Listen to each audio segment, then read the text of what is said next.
қойсын достарым.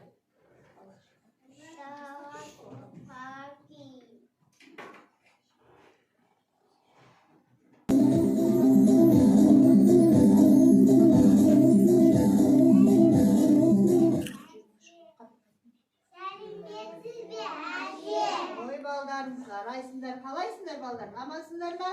Жақсы келдіңдер ма? Ал төрлете қойыңдар, келе қойыңдар. Отыра қойыңдар, төрлете отырыңдар. Ал балалар, қалайсыңдар? Жақсысыңдар ма? Жақсы жетіп келдіңдер ма? Үйіңіз әдемі екен. Неше бөлме бар? Киіздің неден жасалған? Қатта аязда тұруға бола ма? Ой балалар, мен сендерге қазір осы жігер айтып еді, менің қалада достарым келеді. Мына біздің киіз үйді көргісі келеді екен.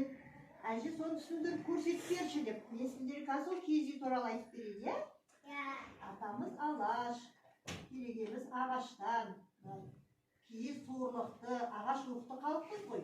Бұл киіз үй деген ертеден ата-бабамыздың баспанасы, құтты мекені болған.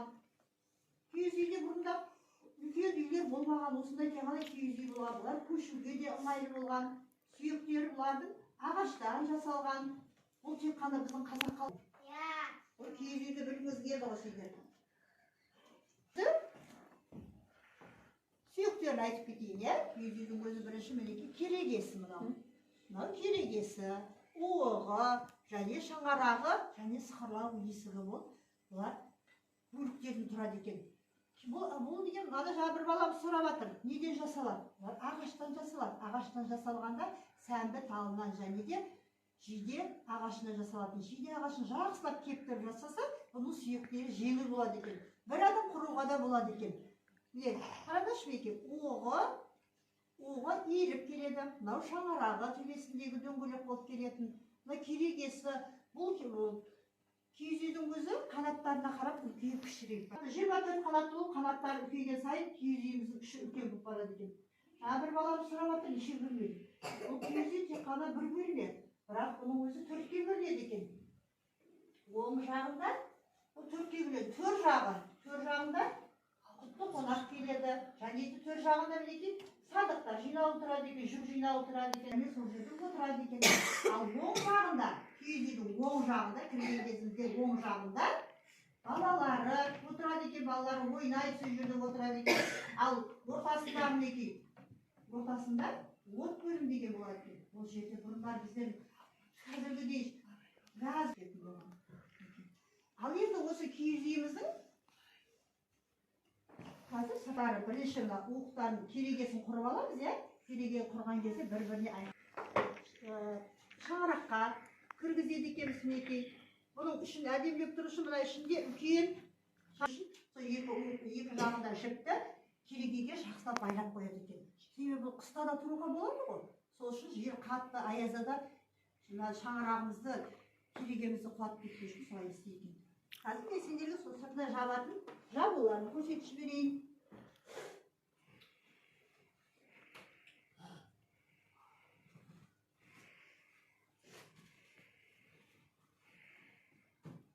Мынау керегенің сыртына жабатын туырлық деп аталады.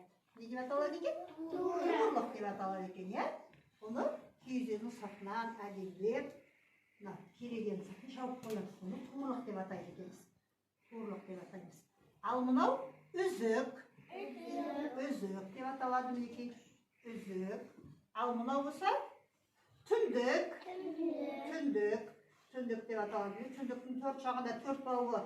Осы бауды мына керегенің астына тартып байлап қояды. Себебі жаңағыдай қатты айтып отырмын, желде, дауылда көтеріп кетпес үшін айтып қояды. Және мынау беларқан болады. Беларқанды негізі мына керегенің сыртынан, керегені құрып болғаннан кейін сыртынан байлап қояды. Себебі кереге шалқайып кетпес үшін кереге сыртынан байлап қояды. Содан кейін барып уықтарын қадап, шаңырағын көтеріп қояды. Шаңырақты көтеріп тұратын бақан болады. Бірінші бақанды қойып, шаңырақты көтеріп тұрады. Содан кейін уықтарын жанжалына қадайды екен. Ал еді бұның ішінде әдемілеу үшін әртүрлі баушулар істеп қояды. Кейде мына уықтарға байлайтын шалма бау деген болады. Мінекей мынандайды әдемілеп бір-біріне әдемілік әсемдеу үшін осылай шалма бауын байлап қояды екен. Және уық пенен керегенің екеуінің ортасына басқұр болады екен. Басқұр деген әдем ою өрнектерден жасалған басқұрмен мінекей мынадай, мынаны басқұр деп атайтын. Ой өрнектен жасап әдемілеп біздің ұлттық ой барлық қазақ үйлерінің сыртында келген кезде қонақтарымыз келген кезінде дейді қараса қазақтың әдем ой өрнектерімен кімнің үйіне келгенін біледі екен. Айттым ғой жаңа сендерге. Тек қана қазақ халқында емес, басқа халықтарда да осындай киіз үйде отырған ертеде. Олар ұлттық ой өрнегіне қарап, біздің қазақ үйіне келгенін білетін болған еді. Ұлттық ой өрнекті білеміз ғой, иә? Иә.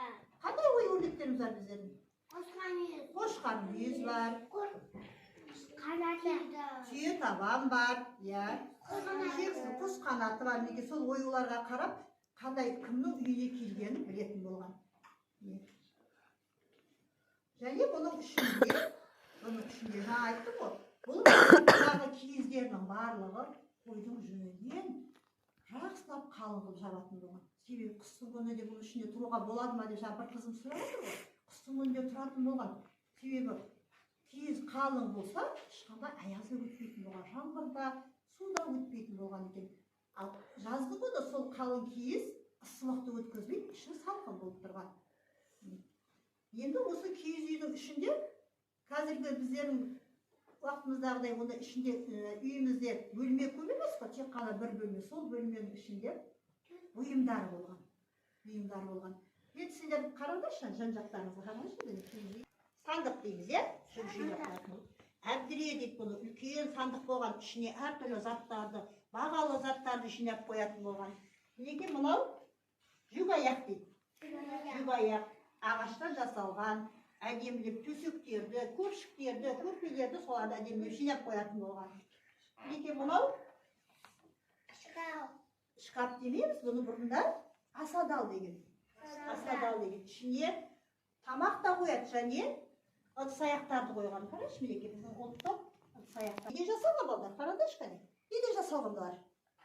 Ағаш ыдыстар болған, бұлардың барлығы ағаш ыдыстардан. Осы ағаш ыдыстармен тамақ ішеді неге? Осыларды өте пайдаланған екен, ағаш ыдыстар болған.